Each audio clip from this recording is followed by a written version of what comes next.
Welcome to my channel Shrishma Physics Video, where we find the basic and loving way to know our loving physics. यहाँ पर हमने 11th class का syllabus शुरू किया हुआ है और 11th क्लास के सिलेबस में आजकल जो हमारा चैप्टर चल रहा है that is gravitation. Previous video में हमने ग्रेविटेशन के बारे में न्यूटन लॉ ऑफ ग्रेविटेशन किया है और इससे पहले जो वीडियो थे उसमें हमने variation of acceleration due to gravity के बारे में पढ़ा। आज हम उससे थोड़ा सा और ज़्यादा पढ़ेंगे about the gravitation and that topic is gravitational field और ग्रेविटेशन स्ट्रेंथ। ये टॉपिक थोड़ा हमारे लिए नया भी है और ये कह सकते हो इम्पोर्टेंट भी है, क्योंकि ग्रेविटेशन फील्ड अगर आपको अभी समझ में आ गया तो आप 12th क्लास में जो आप इलेक्ट्रिक फील्ड पढ़ने वाले हो तो आपको अच्छे से वो समझ में आएगा। यानी दैट मीन्स कि ग्रेविटेशनल फील्ड और electric field both are same in +1। तो हमारा जो टॉपिक है दैट इज ग्रेविटेशनल फील्ड। बच्चे इसको ग्रेविटेशनल फील्ड और कई जगह इसको स्ट्रेंथ और कई जगह इसको एक्सेलरेशन ड्यू टू ग्रेविटी के विद रिस्पेक्ट भी समझाया गया है। तो सबसे पहले हम बात करेंगे ग्रेविटेशनल फील्ड क्या है। बच्चे ग्रेविटेशनल फील्ड जो है, फील्ड यानी एरिया यानी जैसे फॉर एग्जांपल अगर आप क्रिकेट खेलते हैं तो वहां पर आपका एक अलग से ग्राउंड होता है, दैट इज कहते हैं फील्ड में, हम फील्ड में खड़े हैं, ठीक है। अगर आप फुटबॉल खेल रहे हैं तो भी आपका एक पर्टिकुलर एरिया डिसाइडेड है जहां पर आप फुटबॉल खेल सकते हैं। यानी आपका एक पर्टिकुलर एरिया डिसाइड हो गया। क्या डिसाइड कर रहा है कि वहां पर आपका जो है गेम का इन्फ्लुएंस जा सके, ठीक है। ये मैंने बहुत लेमन तरीके से बताया कि जिसका गेम का जो इन्फ्लुएंस है वो जा सके, वो आपका क्या है, फील्ड। तो उसी तरह से ग्रेविटेशनल क्या है, ग्रेविटी जहां पर अपना एक अलग से, ग्रेविटी का मतलब अगर एक मास है तो वो अपने मास के अकॉर्डिंग ही अपना फील्ड इन्फ्लुएंस करेगा चारों तरफ। तो वो मास जो है वो अपने चारों तरफ अपना एक फील्ड क्रिएट करता है। उसी फील्ड, उसी एरिया को क्या कहते हैं, ग्रेविटेशन फील्ड। और आप ये कह सकते हो it is the imaginary space where any mass, not charge, any mass can influenced by the other mass। क्योंकि चार्ज और मास थोड़ा सा ये नहीं कि हम इलेक्ट्रोस्टैटिक में करते हैं। तो इलेक्ट्रिक जो हम फील्ड की बात कर रहे हैं बच्चे, ये एक हमारे पास इमेजिनरी आप कह सकते हो, ये हमारे पास इमेजिनरी सरफेस है या इमेजिनरी लाइंस हैं जो कि हमें ये बताती है, जो हमें फील करनी चाहती है, क्योंकि इन्फ्लुएंस का वक्त, यानी एक ऐसी जगह जहां पर आप ग्रेविटेशन फील्ड को महसूस कर सके, उसके इन्फ्लुएंस को महसूस कर सके, वो फील्ड क्या कहलाएगी, दैट इज ग्रेविटेशनल फील्ड। इसीलिए इसको कहा है इमेजिनरी लाइंस है, यानी हम इमेजिन करते हैं। ऐसे कहीं नहीं रियल में हमें नहीं मिलती, हम इसको भी किसी भी चीज को सोल्यूशन के लिए हम क्या करते हैं, ये इमेजिनरी हमने स्पेस बना लिया। जैसे मैग्नेटिक फील्ड, मैग्नेटिक फील्ड में क्या कर सकते हैं, तो मैग्नेटिक फील्ड आपने 10th क्लास में किया होगा ना, तो वहाँ इमेजिनरी आप लाइंस ड्रॉ करते हैं और ये बताते हैं कि मैग्नेट का ये एरिया है जिसके ऊपर वो इन्फ्लुएंस करेगा। तो in short gravitation field are the imaginary lines, force of lines, जो कि हमारे पास फील की चीज फील करवाने के लिए होती है। अब फील कौन करेगा, फील कौन करेगा उसको डिसाइड करने के लिए हमें इसमें होती है स्ट्रेंथ। यानी ग्रेविटेशनल फील्ड स्ट्रेंथ क्या होती है, स्ट्रेंथ का मतलब क्या होता है बच्चे, शक्ति, यानी कितनी शक्ति। तो किसी भी पर्टिकुलर एरिया में अगर आपको ये बताना है कि इसकी टोटल इलेक्ट्रिक फील्ड स्ट्रेंथ कितनी है, तो अभी हमें एक टोटल इलेक्ट्रिक फील्ड स्ट्रेंथ को हम ई से डिनोट करेंगे। और सिंपल सी बात है, मान लीजिए आपके पास ये कोई एरिया है और आपको ये बताना है कि इसके अंदर आपके पास कितनी इलेक्ट्रिक फील्ड है। तो मैं इलेक्ट्रिक फील्ड को कुछ इस तरह से डिनोट करूँ, मुझे नहीं पता इसके अंदर इलेक्ट्रिक फील्ड कितनी है, तो मुझे करना है तो क्या करना पड़ेगा, यहाँ पर हम एक छोटा सा टेस्ट चार्ज, यानी टेस्ट चार्ज क्या बोलते हैं कि जिसके ऊपर हम टेस्टिंग करें, एक छोटा सा यूनिट पॉजिटिव चार्ज में बोल देते हैं जिसका मैग्नीट्यूड यूनिट हो, अदरवाइज इसको टेस्ट चार्ज। ये हमारे पास एक छोटा सा टेस्ट चार्ज हो गया, इसको मैं एम नोट से डिनोट कर रही हूँ। ये हमने इस फील्ड के अंदर रख दिया, जैसे इस ये रूम है, ठीक है। इस रूम में पहले से किसी जो पहले मासेस आए थे उन्होंने अपना इन्फ्लुएंस छोड़ दिया, दैट इज ग्रेविटेशन फील्ड छोड़ दी। और जैसे ही हम यहाँ एंटर हुए तो हम ये देखना चाह रहे हैं कि एक पर्टिकुलर मास के ऊपर कितना वो ग्रेविटेशन फील्ड है, वो फोर्स लगा दी। तो अभी किसी भी अगर पर्टिकुलर एरिया में आपने ग्रेविटेशन फील्ड को पता करना है तो आप क्या करेंगे, उस एरिया में एक छोटा सा टेस्ट चार्ज रखेंगे और उस टेस्ट चार्ज के ऊपर वो ग्रेविटेशन फील्ड कितना फोर्स लगा रही है, वो फोर्स क्या डिसाइड करेगा कि वो ग्रेविटेशन फील्ड की कितनी स्ट्रेंथ है, यानी वो कितना फोर्स, जितना ज्यादा फोर्स लगाएगी होगा उतना ज्यादा ही उसकी स्ट्रेंथ होगी। जैसे आपने इसको एक और भी सुना होगा कि इसको स्ट्रेंथ की जगह आप इंटेंसिटी में बोले, कई जगह इसका नाम है ग्रेविटेशन फील्ड इंटेंसिटी या gravitational field strength. I getting my point कि हम ग्रेविटेशन फील्ड क्या है, वो इमेजिनरी लाइंस है जो हम फील कर सकते हैं। दूसरी है कोई भी पॉइंट चार्ज है जो उसको पॉइंट मास है जो उसको फील कर सकते हैं। अब मुझे किसी पर्टिकुलर एरिया में ये बताना है कि वो ग्रेविटेशन फील्ड उस पर्टिकुलर मास पर, यानी हमें ये इन शॉर्ट हमें एक पर्टिकुलर एरिया में कितना ग्रेविटेशन स्ट्रेंथ है, कितनी ग्रेविटेशन फील्ड इंटेंसिटी है, वो चीज अगर पता करना है तो हमें क्या करना पड़ेगा, उस पर्टिकुलर एरिया में हमें एक पर्टिकुलर मास पुट करना पड़ेगा जिसको हम टेस्ट मास बोलेंगे। और वो टेस्ट मास हो सकता है उसकी यूनिट मास हो, उसका मैग्नीट्यूड यूनिटी हो। तो यहाँ पर हमने ये देखा कि इस मास के ऊपर ये जो ग्रेविटेशन फोर्स है कितना फोर्स लगाता है, उसे हम कहेंगे दैट इज फोर्स बाय, उसे कहेंगे हम ग्रेविटेशनल फील्ड स्ट्रेंथ और ग्रेविटेशनल फील्ड इंटेंसिटी। यानी एक पर्टिकुलर टेस्ट चार्ज पर कितना फोर्स लगाया, वही ग्रेविटेशन जो है वो क्या कहलाएगा, ग्रेविटेशन फील्ड इंटेंसिटी या स्ट्रेंथ। जितना ज्यादा उसकी फील्ड फोर्स होगा उतना ज्यादा ही वो क्या है, डायरेक्टली प्रोपोर्शनल है ना। तो इसका मतलब क्या है कि हमारे पास जो है जितना ज्यादा आपका फोर्स होगा उतनी ज्यादा इलेक्ट्रिक फील्ड होगी। और फोर्स हमेशा किस पे डिपेंड करता है, मास पे, क्योंकि हमने न्यूटन लॉ ऑफ ग्रेविटेशन पढ़ा है, G/m/r²।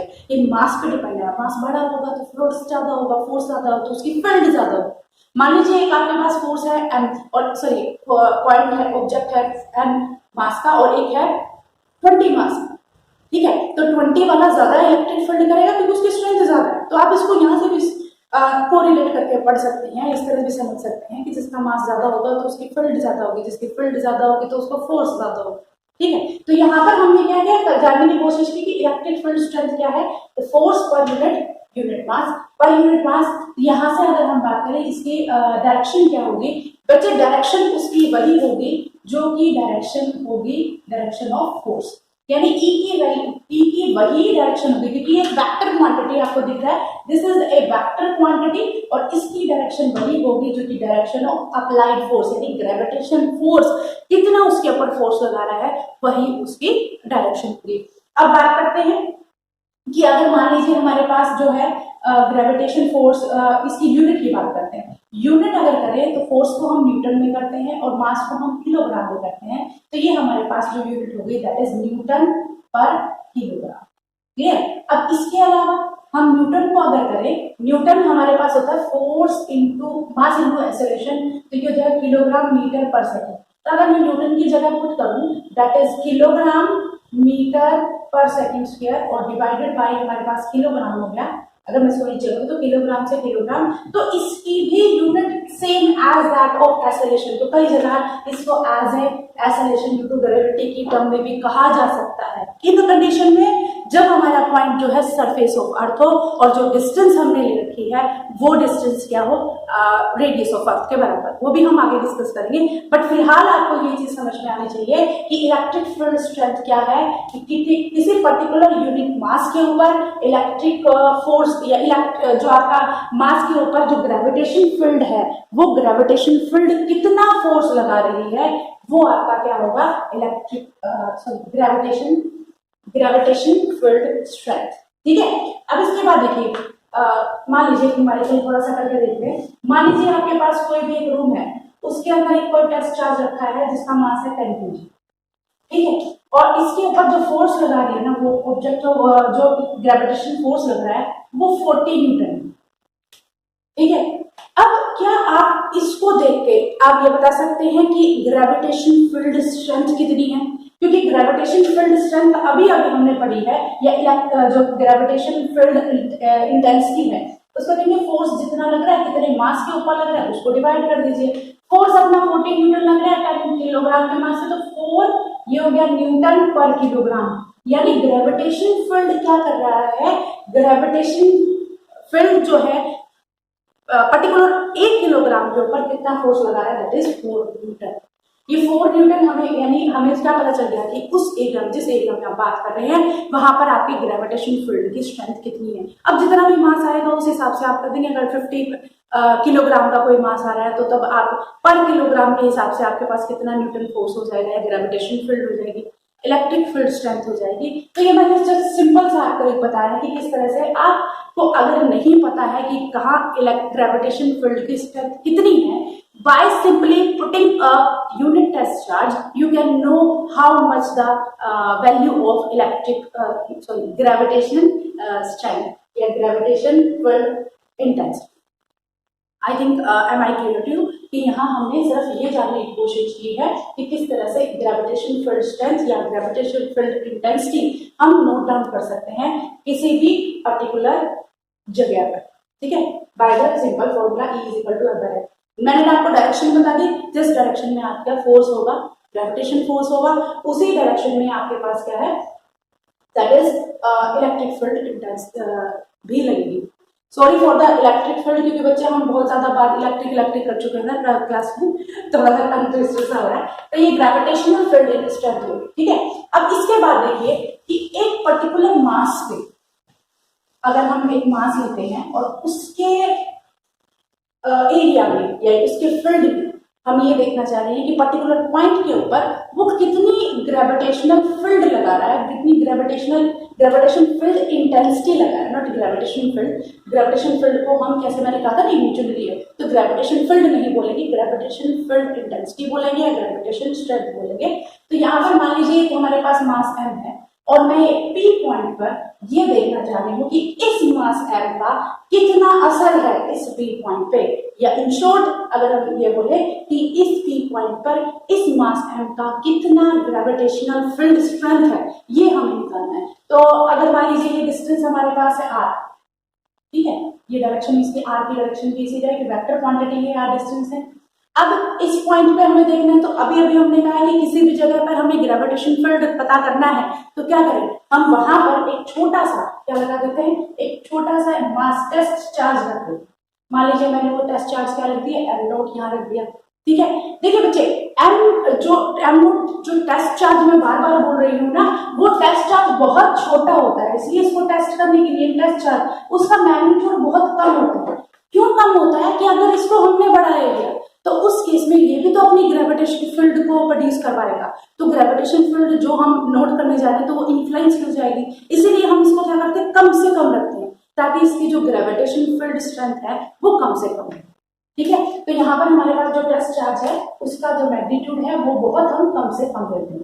अब हम बात करेंगे आर डिस्टेंस में मास है, हमें ग्रेविटेशन फील्ड स्ट्रेंथ लेनी है। तो सबसे पहले तो न्यूटन ने हमें एक लॉ दे रखा है कि जहां पे भी दो ऑब्जेक्ट्स होंगे उनके ऊपर लगने वाला फोर्स। अब ये देखिए इस मास के ऊपर ये बड़ा वाला मास, क्योंकि पॉइंट ऑफ है बड़ा मास, ये हम पहले पढ़ ही चुके हैं, मैं दोबारा बता रही हूँ कि जी जो है वो मास के ऊपर डिपेंड करता है, सॉरी फोर्स जो है वो मास के ऊपर डिपेंड है। जितना बड़ा मास होगा उतना ज्यादा ही वो फोर्स एक्सर्ट करेगा। तो ये टेस्ट चार्ज छोटा है, ये टेस्ट ये हमारा जो चार्ज सॉरी ये मास जो है वो बड़ा है, तो ये हमारे पास टेस्ट जो मास है वो छोटा होने के बाद यानी इसके डायरेक्शन यानी इलेक्ट्रिक फील्ड की डायरेक्शन या फिर जो आपका पास ग्रेविटेशन फील्ड की डायरेक्शन है वो इस डायरेक्शन में लगेगी, ठीक है। अब इसके बाद देखेंगे according to Newton law of gravitation इन दोनों के बीच में फोर्स ऑफ ग्रेविटेशन कैसे लगेगा, G M note divided by what is the distance between two, that is R. तो ये हो गया हमारे पास आर स्क्वायर, ये चीज समझ में, ये हमारे पास फोर्स की वैल्यू हो गई।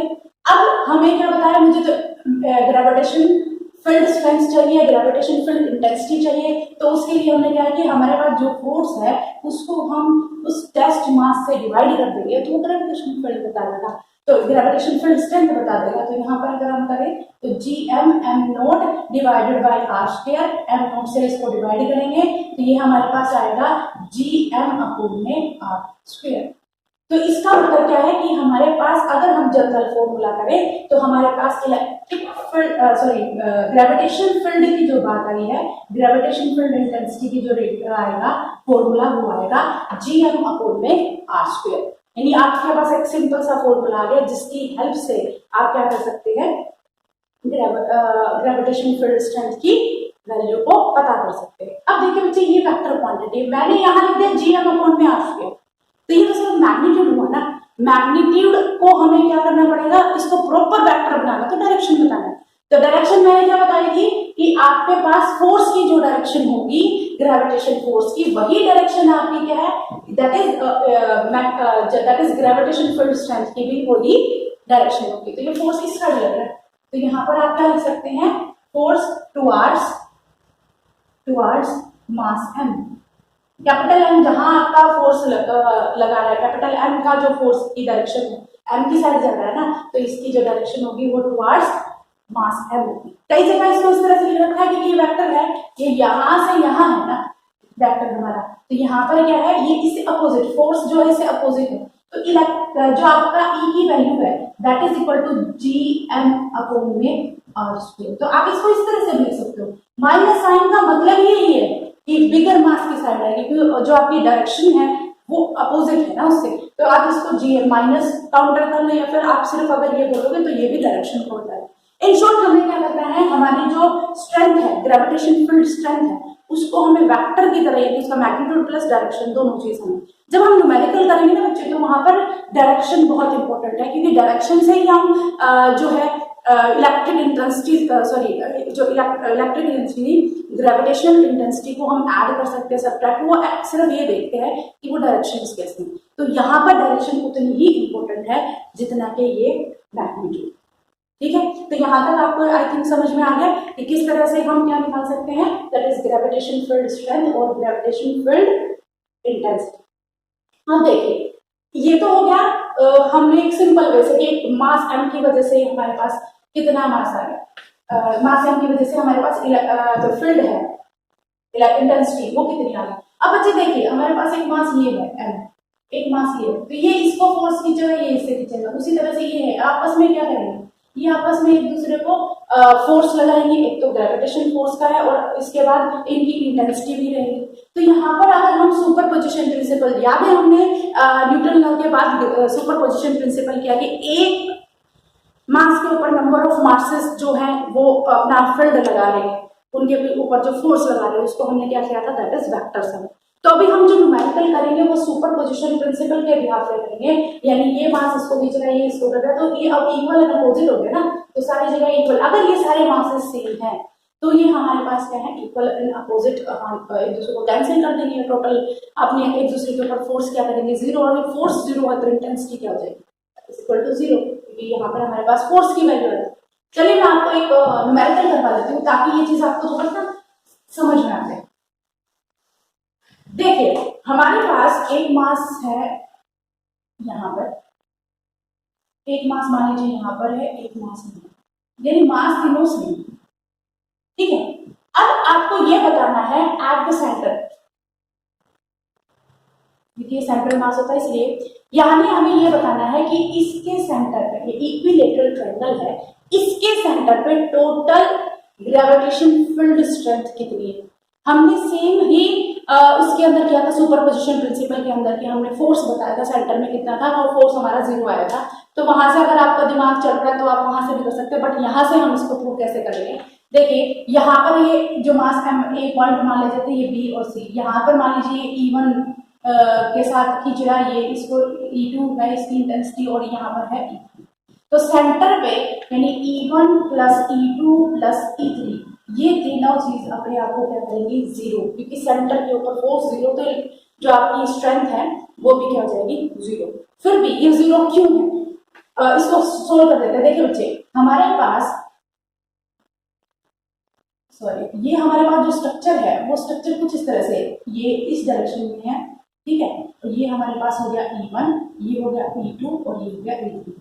और वो अलग बात है कि E1, E2 और E3 की वैल्यू किसके बराबर है, सेम है, क्योंकि ये जो मास सेम होता है ना, यहाँ पर मैं टेस्ट चार्ज भी रखूंगी तो मास सेम है, मास सेम होते ही हमारे पास क्या है, उनकी जो वैल्यू है इंटेंसिटी की वैल्यू क्या हो जाएगी, सेम आ जाएगी। और इंटेंसिटी की वैल्यू सेम आने का मतलब क्या है कि हमारी जो ग्रेविटेशनल फील्ड स्ट्रेंथ है वो भी क्या हो जाएगी, इक्वल हो जाएगी। चलिए बच्चे, इसको भी हम क्या लिखेंगे, ये भी हमारे पास E के बराबर है, तो मैं यहाँ पे E लिख दूँ तीनों, ये चीज समझ में आई क्यों, क्योंकि मास इक्वल है तो इंटेंसिटी भी इक्वल ही होगी। तो यहाँ पर हमारे पास ये एंगल कितना होगा, ये एंगल होगा बेटा 120। ये एंगल 120 कैसे है, अगर मैं यहाँ से आपको ये बताऊं तो ये एंगल हमारे पास कुछ इस तरह से है, यहाँ से ये एंगल हो गया 30, क्योंकि इक्विलेटरल ट्रायंगल है, और ये हमारे पास एंगल 60 बनेगा, ये एंगल हो गया 30, तो यहाँ पर बनने वाला angle that is equal to 120। तो ये हमारे पास एंगल जो बना रहा है दैट इज 120। अब देखिए क्योंकि ये वेक्टर क्वांटिटी है तो यहाँ पर हमें अलजेब्रिक सम वेक्टर की फॉर्म में लेना पड़ेगा। तो ये हमारे पास इंटेंसिटी, तो इसके दो कंपोनेंट बनेंगे, एक हमारे पास इस एक्सिस में बनेगा और एक इस एक्सिस में बनेगा। तो बच्चे अगर ये टोटल 120 है तो ये क्या हो जाएगा, ये वाला 60 हो जाएगा और ये वाला भी क्या हो जाएगा, 60 हो जाएगा।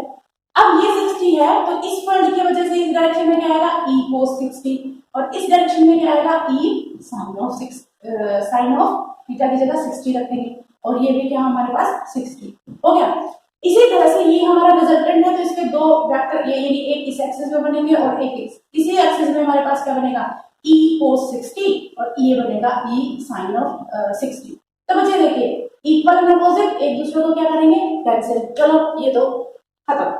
यहाँ पर अगर हम देखें तो ये दोनों सेम डायरेक्शन में है, इन दोनों को ऐड यानी e1 प्लस e2 करेंगे तो देंगे 2e cos ऑफ 60।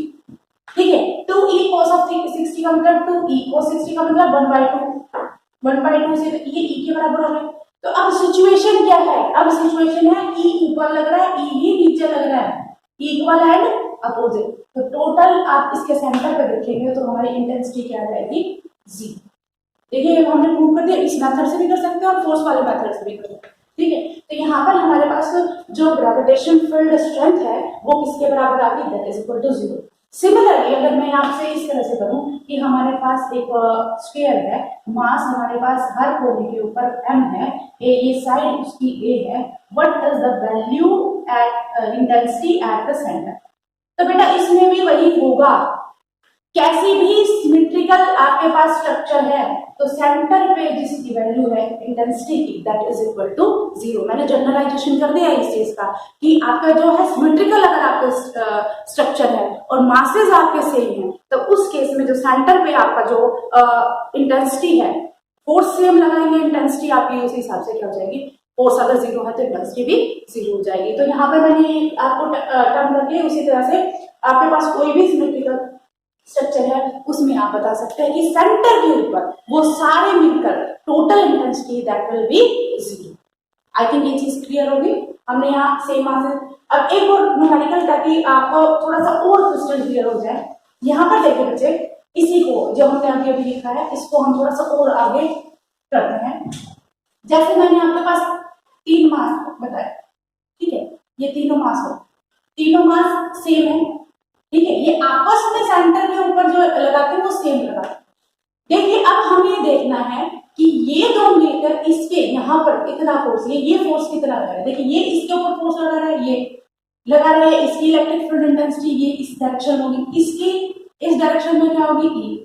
ये एक दूसरे को क्या करेंगे, ये एक दूसरे को कैंसिल कर देंगे। इक्वल मासेस हैं तो intensity that will B same, और दोनों की डायरेक्शन अलग है तो ये हमारे पास क्या कैंसिल। अब बात है कि यहाँ पर जो टेस्ट मान लीजिए यहाँ पर ये भी तो इसको खींचेगा, ये क्या जो आपकी ई की वैल्यू इंटेंसिटी की वैल्यू है वो इस डायरेक्शन में है।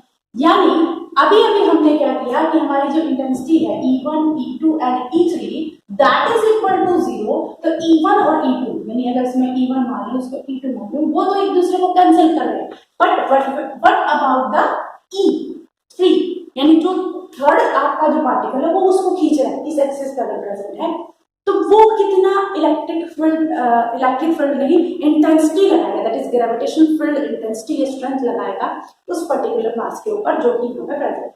अब अच्छा बच्चे अब इसको करें, सोल्व करें। तो यहाँ पर अगर इस ट्रायंगल को इस तरह से कर ले कि हमारे पास जो है ये ए साइड है, ये हमारे पास कुछ इस तरह से होगी, ठीक है, ये हमारे पास एंगल 60 हो गया, ये ए साइड होगी तो ये ए cos ऑफ 60 हो जाएगा और ये हो जाएगी ए sign of 60 cos 60 sin of 60। तो a ये हो जाएगा √3/2, यानी ये हमारे पास r की रेजिस्टेंस है, यानी यहाँ से लेके यहाँ, क्योंकि अभी अभी हमने पढ़ा है कि इंटेंसिटी जो होती है वो gm/r² के ऊपर डिपेंड करती है। तो r की वैल्यू तो निकालनी, तो मैंने यहाँ से ये एंगल हमारे पास क्योंकि इक्विलेटरल ट्रायंगल एंगल 60 हो गया, 60 ये हमारे पास एक साइड दे दी तो ये a cos 60 हो जाएगा, ये हमारे पास a sin 60 हो जाएगा। तो हमने क्या वैल्यू पुट कर दी।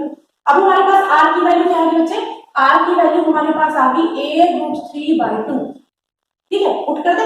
पुट करने के बाद हमारे पास क्या आएगी, that is E is equal to GM upon में a√3 डिवाइडेड बाई 2 स्क्वायर, और ये 4 का स्क्वायर होगा तो ये हो जाएगा 4gm divided by 3a square. यानी हमारे पास जो ग्रेविटेशन फील्ड इंटेंसिटी आएगी इस पॉइंट के ऊपर ड्यू टू दिस पार्टिकल और this mass, that will be equal to 4gm by a 3a square. Direction क्या है? डायरेक्शन टुवर्ड्स द एम, यानी वाई एक्सिस में। इसको आप ई वाई के अकॉर्डिंग भी कर सकते हैं, क्योंकि ये तो अगर एक्स एक्सिस मानोगे तो ये ई वाई हो जाएगा। तो इसकी डायरेक्शन हमारे पास वही जो फोर्स की डायरेक्शन होगी वही हमारी फील्ड की डायरेक्शन होगी या इंटेंसिटी की डायरेक्शन होगी, तो वही हमारे पास टोटल मैग्नीट्यूड है टुवर्ड्स द, अब इसको ए मान लें, इसको बी मान लें, इसको सी, तो टुवर्ड्स द ओ ए। ठीक है, तो ये हमारे पास जो स्ट्रेंथ की डायरेक्शन है टुवर्ड्स ओ ए, और इसका मैग्नीट्यूड जो है वो मैग्नीट्यूड है 4gm बाय 3a स्क्वायर। तो इस तरह से आप कर सकते हैं कि बच्चे आपके पास अगर ये बता रखा है कि मासेस किस पॉइंट पे आपको ग्रेविटेशन क्या फील्ड के बारे में पता करना है, किस तरह से आप उसको सोल्व कर सकते हैं, तो आप इजी से उन न्यूमेरिकल को सोल्व कर सकते हैं। बस आपको बेसिक कॉन्सेप्ट समझ में आना चाहिए। अब जैसे आई थिंक ये चीज समझ में आएगी, मैं इसको रब कर देती हूँ। एक न्यूमेरिकल को देखिए कि हमें जो फील्ड स्ट्रेंथ है वो पता करनी है। जैसे मान लीजिए ये मास m है और एक मास यहाँ पर हमारे पास है 4m, ठीक है। इन दोनों के बीच की जो डिस्टेंस है वो देखिए 9 सेंटीमीटर, ठीक है।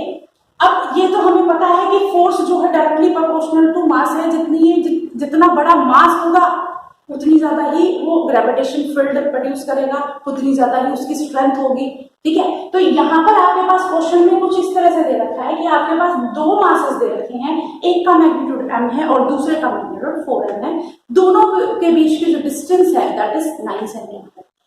फाइंड द पॉइंट, यानी मैं लिख देती हूँ, find the point on the line joining, find the point on the line joining where gravitational strength या field strength, gravitation intensity increases, so gravitation intensity is 0। यानी इन दो मासेस की वजह से आपको ये बताना है कि आपके पास इस लाइन जॉइनिंग में कहां पर आपका जो है ग्रेविटेशन इंटेंसिटी जो है वो 0 के बराबर है। तो बच्चे अब इसमें देखिए ये हमारे आर डिस्टेंस है, तो यहाँ पर हम सेंटर पे वो पॉइंट नहीं ले सकते, यानी दोनों, इसका मतलब फिजिकल मतलब है कि अगर E1 इस साइड खींच रहा है, E2 इस साइड, दोनों बराबर है, इक्वल एंड अपोजिट है, और इक्वल एंड अपोजिट है तभी जाके वहां ग्रेविटेशन फील्ड क्या हो जाएगी? 0। तो बच्चे यहाँ पर हम वो सेंटर में नहीं ले सकते। क्यों नहीं ले सकते सेंटर में? क्योंकि एक मास बड़ा है, एक मास छोटा है, और ये चीज मैंने अभी आपको बोली कि force is directly proportional to mass, यानी मास के ऊपर ज्यादा डिपेंड है। अब ये बड़ा मास है तो इसका ग्रेविटेशन फील्ड ज्यादा है, और ये मास छोटा है तो इसका ग्रेविटेशन फील्ड कम है। तो हम ये काम करेंगे, वो पॉइंट हम स्मॉलर पॉइंट के पास ले, यानी स्मॉलर मास के पास ले। क्यों ले? क्योंकि हमने ये भी पढ़ा हुआ है कि आपके पास जो है फील्ड की जो वैल्यू है वो inversely proportional to R square, क्योंकि अभी मैंने लिखा था gm/में आर स्क्वायर, यानी आर की वैल्यू जितनी कम होगी स्ट्रेंथ की वैल्यू उतनी ही ज्यादा होगी। तो अब हम यहाँ पर ये कंसीडर कर देते हैं वो सेंटर में ना होके यहाँ पर टुवर्ड द स्मॉलर मास, या एक्स डिस्टेंस जो है यहाँ से लेके यहाँ एक्स डिस्टेंस के ऊपर जो हमारी फील्ड है वो क्या है? 0। ये चीज समझ में आई? तो यहाँ पर हमें क्या, अगर फील्ड 0 तो हम क्या लिख सकते हैं? देखिए इस साइड से ये खींचेगा तो ये E1 हो गया, इस साइड से ये खींचेगा तो ये होगा E2। अब ये क्वाइट ऑब्वियस है, E2 की वैल्यू ज्यादा है। क्यों स्ट्रेंथ ज्यादा है? क्योंकि उसका मास ज्यादा है। बात में चीज के, क्योंकि ये बेसिक कॉन्सेप्ट में आ जाता है। अब इसके बाद E1 is equal to E2, ठीक है। E की वैल्यू क्या होती है? gm/में, दैट इज gm/में। R की वैल्यू क्या है? x square. इसी तरह से यहाँ पर अगर बात करें, ये हमारे पास हो गया gm की वैल्यू है 4m, और r की वैल्यू देखिए बेटा, ये टोटल थी 9, इसमें से x माइनस हो गया तो 9 माइनस x, तो ये हो गया हमारे पास 9 माइनस x का स्क्वायर। g से g कैंसिल कर देते हैं, m से m कैंसिल कर देते हैं, तो हमारे पास आएगा 9 minus x divided by x whole square is equal to 4, ठीक है। अब इसके बाद देखिए क्या कर सकते हैं इसको सोल्व करने के लिए, स्क्वायर बोथ साइड करें, सॉरी अंडर रूट ले, तो या फिर ये या इसको इस साइड लेके जाए तो ये इसको क्या कर देगा? इसको 2 बना देता है, रूट बन जाएगा ना। तो यहाँ पर हमारे पास आएगा 9 minus x divided by x plus minus 2, यानी हमारे पास आएगा प्लस माइनस 2। तो यहाँ हाल फिलहाल मैं पहले प्लस की वैल्यू ले रही हूँ, माइनस नहीं ले रही। क्यों नहीं ले रही वो भी हम थोड़ी देर में देखेंगे। तो यहाँ हमारे पास क्या होगी प्लस वैल्यू। तो यहाँ पर अगर हम इसको सोल्व करें तो ये हमारे पास आएगा 9 minus X is equal to 2x और 9 इज इक्वल टू 3x और x इज इक्वल टू 3। यानी आपका जो x की वैल्यू है 3, यानी वो 3 सेंटीमीटर टुवर्ड्स किसके towards, that is mass, smaller mass, उसकी साइड होगा। तभी हमें क्या है, उनकी जो ग्रेविटेशन फील्ड है, ग्रेविटेशन फील्ड वो इक्वल होगी। सेंटर में नहीं हो सकती क्योंकि मास का वेरिएशन है, ठीक है। तो इस तरह से हम ये बता सकते हैं कि 3 सेंटीमीटर पर एट इस पॉइंट के ऊपर जो है हमारा ग्रेविटेशन की वैल्यू, इंटेंसिटी की value that is equal to 0। अब बात आती है माइनस की। अब बच्चा अगर मैं -2 ले लूं तो क्या होगा, चलिए -2 वाला भी कर लेते हैं। And x divided by x is equal to -2, तो ये हो गया 9 minus X is equal to -2x। इसको इस साइड ले जाएंगे तो x is equal to -2 plus एक माइनस एक्स, यही होगा ना बच्चे, ये जाके प्लस हो जाएगा -x। हाँ, तो ये हो गया हमारे पास x is equal to 9 centimetre minus, minus का यहाँ पे भी सेंटीमीटर है। माइनस का मतलब क्या है कि अब वो पॉइंट यहाँ सिचुएटेड है 9 सेंटीमीटर के। तो यहाँ पर इलेक्ट्रिक फील्ड की ये भी इसको खींचेगा E1 से, ये भी इसको खींचेगा E2। यहाँ तो ये ऐड हो रही है बच्चे, यहाँ तो हमारे पास जो है इंटेंसिटी जो है वो क्या है, वो 0 के बराबर नहीं है, इसीलिए हम हमेशा यहाँ पर पॉजिटिव वैल्यू लेते हैं। तो यहाँ पर हमने भी दो मासेस की वजह से उसके सेंटर पे हमने देखने की कोशिश की है कि किस तरह से उनकी फील्ड जो है वो 0 है, ठीक है, यानी ग्रेविटेशन फील्ड 0 है। नेक्स्ट टॉपिक है बच्चे gravitation potential energy. Gravitation potential energy somehow related है हमारे प्रीवियस टॉपिक से, बट फिर भी हम थोड़ा सा इसको बेसिक नॉलेज से करें। जैसे कि 10th क्लास में हमने पोटेंशियल के बारे में किया था, तो वहां पर हमने पोटेंशियल डिफरेंस के बारे में किया, ठीक है। अब हमने थोड़े दिन पहले जो पोटेंशियल के बारे में किया था, तो वहां पे भी पोटेंशियल ये नहीं हमें ये बताया गया कि पोटेंशियल नाम से कोई चीज ही नहीं होती। पोटेंशियल डिफरेंस जो है, यानी डेफिनेशन जो दी जाती है वो डिफरेंस से दी जाती है कि पोटेंशियल डिफरेंस क्या होता है। एक्चुअली पोटेंशियल डिफरेंस को हमने कुछ इस तरह से किया, ये जो है एक तरह का वर्क डन है। मान लीजिए एक पॉइंट है ए और दूसरा पॉइंट है बी, यहाँ पर पोटेंशियल बी है, यहाँ पर पोटेंशियल बी भी है। तो आपने इसको यहां से लेके उठा के यहां तक जो लेके आए, जितना वर्क डन किया उसी को क्या कह सकते हैं, ग्रेविटेशन पोटेंशियल एनर्जी। तो यहाँ पर अगर हम करेंगे VA माइनस ऑफ VB जो है, सॉरी VA माइनस VB यानी पोटेंशियल डिफरेंस, रादर हम फाइनल माइनस इनिशियल करते हैं, ये पोटेंशियल जो है वो वर्क डन होगा कहाँ से, B से लेके A तक लेके आए हैं, तो ये हमारे पास डिवाइडेड बाय यानी किसी मास को उठा के लेके आए ना, तो ये हमारे पास क्या है, ये हमें पोटेंशियल की वैल्यू यानी ग्रेविटेशन पोटेंशियल डिफरेंस की वैल्यू देती है, पर्टिकुलर कोई ग्रेविटेशन पोटेंशियल की एनर्जी की वैल्यू। ये पोटेंशियल एनर्जी जो है एक पर्टिकुलर रेफरेंस पॉइंट के विद रिस्पेक्ट आप कह सकते हो कि आप एक वर्क डन बता रहे हो। तो अगर मैं सिंपल वे से बताऊं, ये पोटेंशियल एनर्जी वो पोटेंशियल एनर्जी है अकॉर्डिंग टू द पोजीशन, क्योंकि पोटेंशियल एनर्जी नाम में पोजीशन ऑफ द एनर्जी का है ना, किसी भी मास की इसकी पोजीशन की विद रिस्पेक्ट जो एनर्जी है क्या कहलाएगी, gravitation potential energy. Simple way से कि उसकी पोटेंशियल की जो है energy associated with a particle और a mass due to its position. किसकी पोजीशन, उस ऑब्जेक्ट की पोजीशन, किसके विद रिस्पेक्ट, ग्रेविटेशन की, यानी ग्रेविटी के विद रिस्पेक्ट उसकी जो पोजीशन है उस टाइम उसके पास जो एनर्जी होगी वो एनर्जी क्या कहलाएगी, that is gravitation potential energy. और एक तरीका और है कि अगर मैं ये देख लूं कि मैंने एक पॉइंट से दूसरे पॉइंट तक ले जाने के लिए कितना काम किया है, कितना वर्क डन किया है उस पर्टिकुलर मास को ले जाने के लिए, तो वो भी हमारी क्या कहलाएगी, that is gravitation potential energy. इसको हम इस तरह से लिख सकते हैं, work done bringing a body, क्योंकि मैंने कहा था रेफरेंस पॉइंट, अगर मान लीजिए किसी भी पॉइंट को हम इंफिनिटी से उठा के एक पर्टिकुलर पॉइंट बी पे लेके आ रहे हैं, तो हमने कुछ ना कुछ तो काम किया होगा, उस मास को यानी फोर्स लगाया है, डिस्प्लेसमेंट भी होगी। तो किसी पर्टिकुलर पॉइंट यानी इंफिनिटी, हमने रेफरेंस पॉइंट ले लिया, एक इंफिनिटी पॉइंट पर अगर रेफरेंस पॉइंट ले बी से, या यहाँ पे क्या फाइनल माइनस इनिशियल, अगर बी को मैं क्या करूँ, इंफिनिटी कर दूँ, तो मैं यहाँ से VA की वैल्यू निकाल सकती हूँ ना। तो यहाँ पर हमने इन शॉर्ट ये किया कि मैंने एक रेफरेंस पॉइंट मान लिया कि किसी भी पॉइंट को मैं इंफिनिटी से उठा के एक पर्टिकुलर पॉइंट पे लेके आ रही हूँ, तो उस टाइम मैंने जितना वर्क डन किया, that work done is called as the gravitational potential energy. I think ये चीज आपको समझ में आ गई होगी, ग्रेविटेशनल पोटेंशियल एनर्जी क्या है। अब हम इसमें निकालेंगे कि ग्रेविटेशनल पोटेंशियल एनर्जी होती है। एक चीज तो याद रखना बेटा कि हमारे पास जो एट इंफिनिटी जो होता है, जो हमारे पास ग्रेविटेशन जो है, ग्रेविटेशनल फोर्स जो होता है वो क्या होता है, वो जीरो होता है। इंफिनिटी बहुत बहुत डिस्टेंस होती है, तो यहाँ पर यानी उसका ग्रेविटेशन फोर्स क्या होगा, जीरो। अगर ग्रेविटेशन फोर्स जीरो हो जाएगा, दैट मीन्स वहां पर हमारा जो पोटेंशियल है that is equal to zero potential. यानी इंफिनिटी को बेसिकली हम क्या लिख सकते हैं, जीरो पोटेंशियल स्टेट या levels of zero potential, infinity को स्पेशली, क्योंकि वहां फोर्स की वैल्यू बहुत कम होती है। आई थिंक ये चीज आपको समझ में आएगी। ग्रेविटेशन यूक्लिड्स पोजीशन भी कह सकते हैं, और आप इसके बिहाफ पे आगे इस तरह से भी कह सकते हैं कि हम किस तरह से ग्रेविटेशन पोटेंशियल जीरो लेवल पे बता सकते हैं। चलिए अब इसको थोड़ा सा हम मैथमेटिकली कर लेते हैं कि किस तरह से हम इसको निकाल सकते हैं। तो बच्चे यहाँ पर हम ग्रेविटी के विद रिस्पेक्ट यानी अर्थ के विद रिस्पेक्ट देखेंगे। मान लीजिए हमारे पास अर्थ, ठीक है, ये इसकी रेडियस होगी r, यहां पर एक पी पॉइंट हमने लगाया है, पी पॉइंट, जो कि यहां से लेके यहां तक r डिस्टेंस है, एक पर्टिकुलर लेवल, ठीक है। आपने जो है यहां इसी की लाइन में अगर मैं यहां पर ड्रॉ करूं, तो यहां पर एक पॉइंट है हमारे पास, ये ए पॉइंट हो गया, ये हो गया बी, इन दोनों के बीच की डिस्टेंस है dx, और ये है यहाँ पर हम इंफिनिटी से उस पॉइंट को ए पॉइंट तक लेके आएंगे।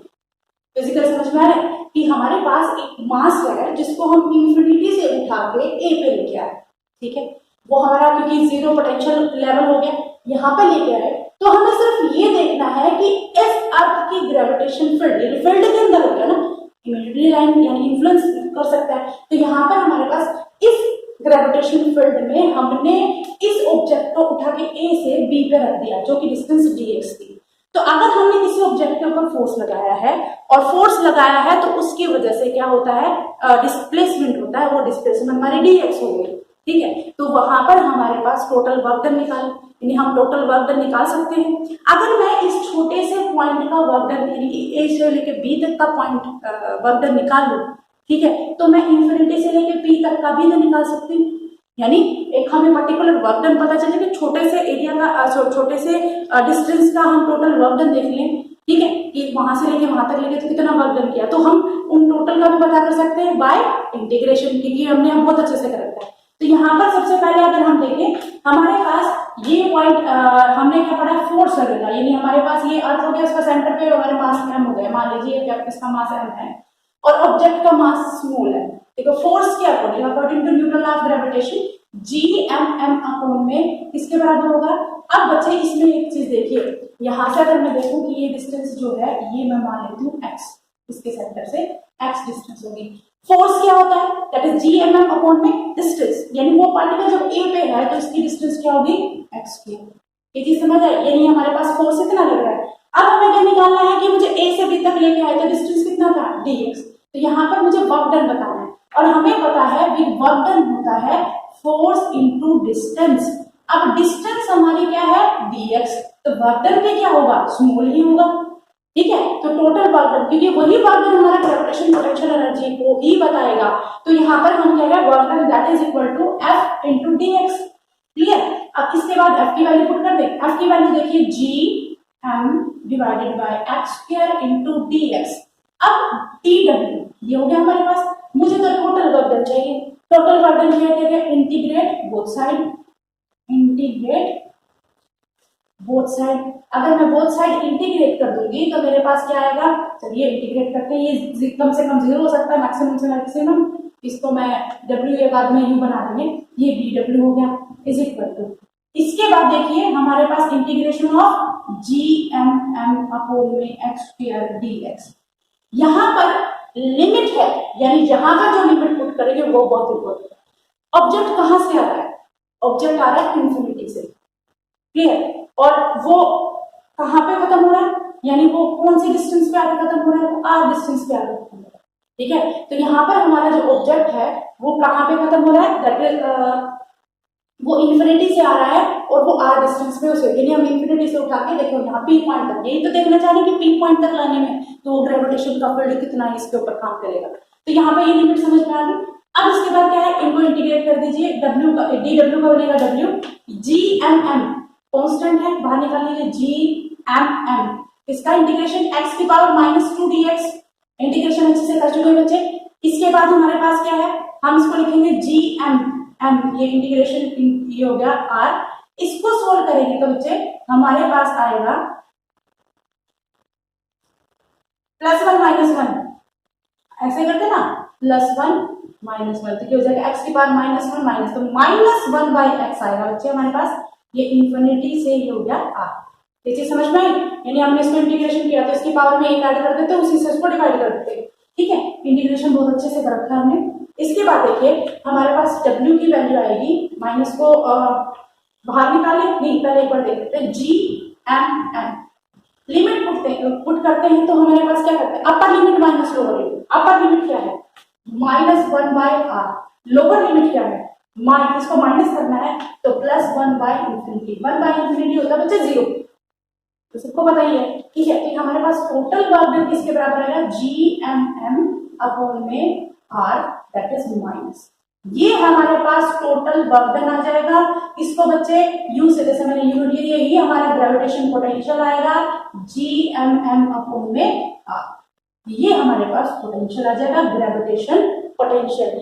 माइनस साइन क्या शो कर रहा है कि हम ग्रेविटेशन फील्ड से अपोजिट काम कर रहे हैं, क्योंकि हमारे ग्रेविटेशन फील्ड लाइन में फोर्स ऊपर की साइड भी, इसमें हम इसमें जो है ये माइनस साइन का मतलब ये डायरेक्शन जो है वो है अपोजिट, ठीक है। तो यहाँ पर हमने ये देखने की कोशिश की कि इन्फिनिटी से किसी ऑब्जेक्ट को पी पॉइंट तक लेके आएंगे तो कितना काम किया, वही काम हमारा ग्रेविटेशन पोटेंशियल एनर्जी को इंडिकेट करेगा। अब इसके बाद हम एक बार न्यूमेरिकल करेंगे जिससे आपको ये जो थोड़ी सी चीजें ना अच्छे से समझ में आएगी। तो एक बार इसको ध्यान से देखिए और उसके बाद हम इसके करते हैं न्यूमेरिकल। अब एक छोटा सा टॉपिक हो रहा है बेटा न्यूमेरिकल करने से पहले, बाकी दोनों चीजें कर लें। नेक्स्ट जो है हमारे ग्रेविटेशन पोटेंशियल, नोट कर लीजिए। ग्रेविटेशन पोटेंशियल को हम V से डिनोट करते हैं। अब ग्रेविटेशन पोटेंशियल की वैल्यू हमें देखनी है, सिंपल जैसे हमने इंटेंसिटी निकाली थी उसी तरह से ग्रेविटेशन पोटेंशियल क्या है कि total work done by a unit charge, कि वो कितना, जो चार्ज के ऊपर कितना काम किया गया वो क्या कहलाएगा हमारा, that is a gravitation potential. Gravitation potential को अगर हम आगे से करें तो इसमें ये वेक्टर क्वांटिटी है, स्केलर क्वांटिटी, तो बच्चे ये हमारे पास क्या है, एक तरह की स्केलर क्वांटिटी है जो कि हमें पर्टिकुलरली हमें सिर्फ मैग्नीट्यूड देगी भी आपके पास इतनी एनर्जी, ठीक है। तो ये हमारे पास क्या है, दैट इज ग्रेविटेशन पोटेंशियल, यानी टोटल वर्क डन कितना किया है पर्टिकुलर मास के ऊपर। इसका यूनिट ये जूल है, ये किलोग्राम है, तो इसकी यूनिट आप कर सकते हैं जूल पर किलोग्राम, ठीक है, और आप इसको न्यूटन मीटर के हिसाब से भी कर सकते हैं। तो इन शॉर्ट ये हमारे पास क्या है ग्रेविटेशन पोटेंशियल। अब जैसे कि मैंने कहा था कि हम एक बार ग्रेविटेशन पोटेंशियल एनर्जी में अभी हमने एक चीज की थी बेटा, एक चीज रह गई हमारे पास, ये हमारे पास एक्सप्रेशन है कि माइनस साइन अट्रैक्शन को भी शो करता है, ठीक है, क्योंकि ग्रेविटेशन फील्ड हमेशा क्या करती है, अट्रैक्टिव, और अट्रैक्टिव के लिए हमारे पास क्या है माइनस साइन, तो ये अट्रैक्शन को भी शो करता है, ठीक है। अब इसके बाद देखिए हमारे पास एक स्फीयर है, ठीक है। अब इसमें हमारे पास ये मास m प्रेजेंट है, लेंथ ये सारी l मान लीजिए, ठीक है, ये A पॉइंट, ये B पॉइंट, C पॉइंट और D पॉइंट, ठीक है। यहाँ पर ये आपस में क्या है, आपस में इनका पोटेंशियल भी होगा, पोटेंशियल एनर्जी भी होगी, तो हमें ये दोनों चीज निकालनी है, यानी हमें ग्रेविटेशन पोटेंशियल एनर्जी भी निकालनी है, ग्रेविटेशन पोटेंशियल भी निकालना है। तो यहाँ पर अगर बच्चे ये देखिए ये सारी लेंथ है, तो आपको यहाँ पर u की वैल्यू और v की वैल्यू इन शॉर्ट बता देते हैं, u और v की वैल्यू, मास सब में सेम है। तो यहाँ पर जब हम इसको सोल्व करेंगे तो किस तरह से हमारे पास आएगा, देखिए बच्चे सबसे पहले कि यहाँ पर अगर हम बात करें तो ये डिस्टेंस l है, ये l है, तो ये वाली डिस्टेंस कितनी होगी, क्योंकि अगर इस मास की बात करें तो इसको ये भी अट्रैक्ट कर रहा है, इसको ये भी अट्रैक्ट कर रहा है, इसको ये भी अट्रैक्ट कर रहा है, राइट। तो यहाँ हमारे पास जो है एल की वैल्यू निकाली, यानी ओ ए की भी बात निकाले, ओ बी की वैल्यू निकाले, तो हमारे पास जो हो जाएगी दैट इज ए सी की वैल्यू किसके बराबर होगी, ए सी और बी डी की वैल्यू दोनों की सेम होगी। वो कैसे होगा, that is L square plus में L square that is equal to 2 L square और अंडर रूट 2 एल। ठीक है, तो ये हमारे पास क्या होगी, अंडर रूट 2 एल। अगर सेंटर से बात की जाए तो सेंटर से यानी ओ ए, ओ बी, ओ सी, ये हमने अच्छे से निकाल रखा है, पिछले बार हमने न्यूमेरिकल किया था। तो under root 2 by L divided by 2 that is L divided by root 2। तो सबसे पहला काम हमें क्या है, ये किया है कि वो टोटल जो डिस्टेंस है वो डिस्टेंस किसके बराबर होगी। अब इसके बाद हम करेंगे कि हमारे पास ये बताना है कि इन चार्जों के सिस्टम में टोटल पोटेंशियल एनर्जी कितनी है और टोटल पोटेंशियल कितना है, यानी वी भी निकालना है और यू भी निकालना है। तो सबसे पहले अगर हम निकालें वो टोटल पोटेंशियल एनर्जी, तो उसको किससे डिनोट करते हैं, यू से डिनोट करते हैं। अब 1 बाय 1 कर लीजिए। सबसे पहले पोटेंशियल एनर्जी, ये मास ए, इसको ये बी खींच रहा है, ठीक है, यहाँ हमारे पास क्या आ जाएगा, यहाँ पर आ जाएगा यू ए बी प्लस, अब देखिए अभी 1 बाय 1 मैं सारी चीजें बताऊंगी, तो आप ये भी कर सकते हो कि ये बी, अब जब डी में है तो ये काउंटर बैलेंस हो जाएगा। बी है, यू बी को सी बी खींच रहा है और यू को डी बी को डी बी खींच रहा है, तो बी डी हो गया, क्लियर। अब इसके बाद यहाँ पे आ जाइए, इसके बाद हमारे पास है पोटेंशियल ऑफ सी।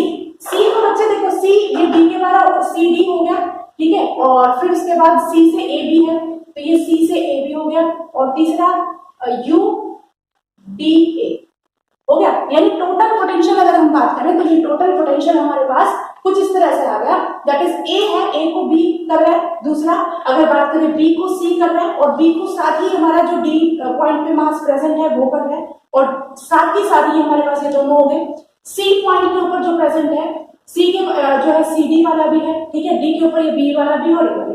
अगर इन सबको हम इकट्ठा करें तो यहाँ हमारे पास बच्चे देखो डिस्टेंस भी सेम है, तो हम पोटेंशियल की बात कर रहे हैं, तो पोटेंशियल आप इस तरह से लिख सकते हैं। तो दो तो डायगोनल्स की वजह से हो गया, और 4 हमारे पास क्या है टोटल, तो मैं इसको u4 time of u A B लिख दूं और 2 time of u B D या ए सी कुछ भी लिख सकते हैं, बी डी क्या लोग लिख सकते हैं। क्यों मैंने कहा, क्योंकि देखिए बच्चे यहाँ पर लेंथ एल है, ये एल है, ये एल है, ये 4 वाले सेट तो हमारे पास पोटेंशियल एनर्जी के सेम आएंगे मास की वजह से, और एक सेट हमारे पास इस तरह से।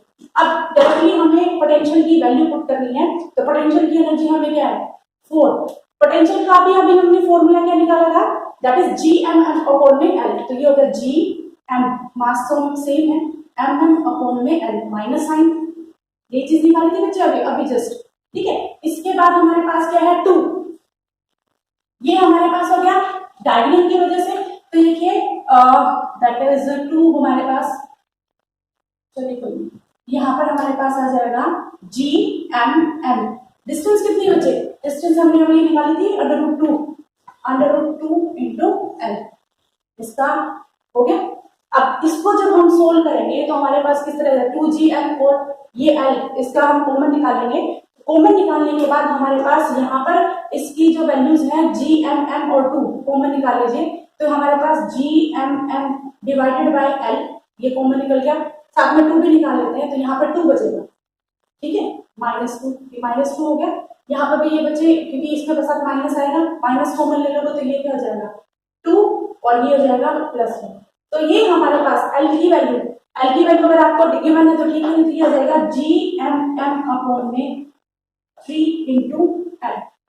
एक बार चेक कर लीजिए कि हमारे पास क्या है, हाँ यहाँ पर 1/2 है, 1/2, ठीक है। तो यहाँ पर इसको सोल्व करेंगे तो ये हमारे पास आएगी 5.41 gmm अपॉन में, ये हमारे पास क्या आ जाएगी यू की वैल्यू। यही चीज हमें निकालनी थी, ग्रेविटेशन पोटेंशियल की वैल्यू, और लास्ट में जब हमें पोटेंशियल की वैल्यू तो क्या करना है, वर्क डन को मास से डिवाइड करते हैं, यानी वहां पर ये मास वाला फैक्टर नहीं आएगा, बाकी चीजें क्या रहेंगी दैट विल बी सेम। वो आपका मैं लिख देती हूँ, वो हमारे पास आएगा 4√2 gmm अपॉन में एल, वो हमारे पास पोटेंशियल की वैल्यू है। ये आप अपने आप से एक बार करके देखना। तो आज हमने किया है gravitation potential energy and gravitation potential और उसके ग्रुप न्यूमेरिकल। आगे हम एक इंपॉर्टेंट पार्ट करेंगे दैट इज एस्केप वेलोसिटी और ऑर्बिटल वेलोसिटी, सैटेलाइट्स के बारे में। तो आज के लिए इतना काफी है। Thank you.